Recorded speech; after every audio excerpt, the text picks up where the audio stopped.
लोकसभा चुनाव की पहली सूची भाजपा ने जारी कर दी। 195 नामों में यूपी की 51 सीटों के प्रत्याशियों के नाम भी शामिल थे। वहीं उत्तर प्रदेश की कई सीटों पर अभी भी सस्पेंस बरकरार है कि आखिर क्या होगा फैसला। ऐसी एक सीट बदायूं सीट से संघमित्रा मौर्य सांसद हैं हालिया, जो कि स्वामी प्रसाद मौर्य की बेटी हैं। स्वामी प्रसाद मौर्य जिन्होंने हाल ही में अपनी नई पार्टी बनाई। बेटा पूरा पार्टी में एक्टिव नजर आ रहा है उत्कृष्ट मौर्य, लेकिन बेटी अभी भाजपा में ही नजर आ रही हैं। लेकिन बता दें कि बदायूं की सांसद संघमित्रा मौर्य अपने कार्यकाल के दौरान कुछ ऐसे ही कहीं ना कहीं चर्चाओं में बनी थी, जिसकी वजह से उनके टिकट कटने की बहुत ज़्यादा कयास लगाए जा रही हैं। जी हाँ, अपने कार्यकाल के दौरान पार्टी और सरकार के खिलाफ बोलते दिखाई दे रही थी। बता दें कि विधानसभा चुनाव से ऐन पहले भाजपा छोड़कर सपा में गए स्वामी प्रसाद मौर्य की बेटी डॉक्टर संघमित्रा मौर्य बदायूं से सांसद है। चुनाव के दौरान स्वामी प्रसाद मौर्य कुशीनगर जिले की फाजिल नगर विधानसभा क्षेत्र से सपा उम्मीदवार थे। चुनाव में भाजपा के सुरेंद्र कुशवाहा ने उन्हें कड़ी टक्कर दी थी। वहां दोनों दलों के कार्यकर्ताओं में बवाल भी हुआ। स्वामी प्रसाद मौर्य की गाड़ी तोड़ दी गई थी। उस समय संघमित्रा मौर्य वहां लाठी लेकर भीड़ को दौड़ाती नजर आई थी।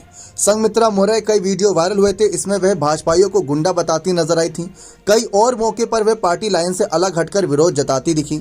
हालांकि विधानसभा चुनाव में वे सपा की हार के बाद उनके सुर नरम पड़े और वे पार्टी कार्यक्रमों में आने लगी। वे खुद को भाजपा का सच्चा सिपाही बताकर पीएम मोदी की तारीफ कर चुकी हैं। उनके हर कार्यक्रम का हिस्सा बन रही हैं और उन्हें यह तक कह दिया कि उन्हें उम्मीद है कि भाजपा एक बार फिर से उन्हें इसी सीट से प्रत्याशी बनाएगी।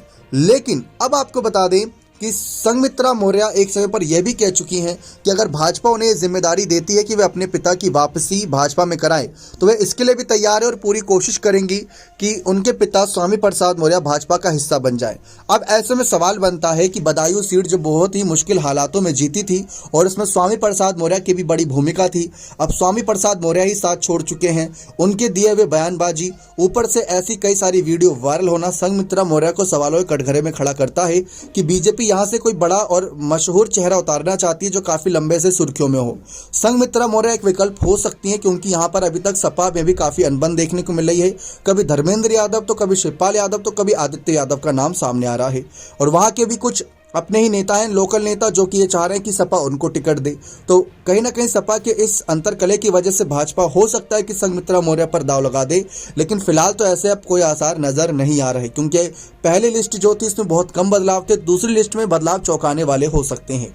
अब देखते हैं कि स्वामी प्रसाद मौर्य की बेटी संघमित्रा मौर्य का भाजपा का टिकट काटती है तो क्या संघमित्रा मौर्य सपा की तरफ जाएंगी या अपनी पिता की पार्टी आरएसपी की तरफ जाएंगी, या भाजपा के साथ ही बने रहकर कुछ और बड़ी जिम्मेदारी मिलने की उम्मीद करेंगी, या टिकट मिलते ही वह अपना काम शुरू कर देंगे। देखना दिलचस्प रहेगा। बने रहे चैनल के साथ। बहुत बहुत धन्यवाद।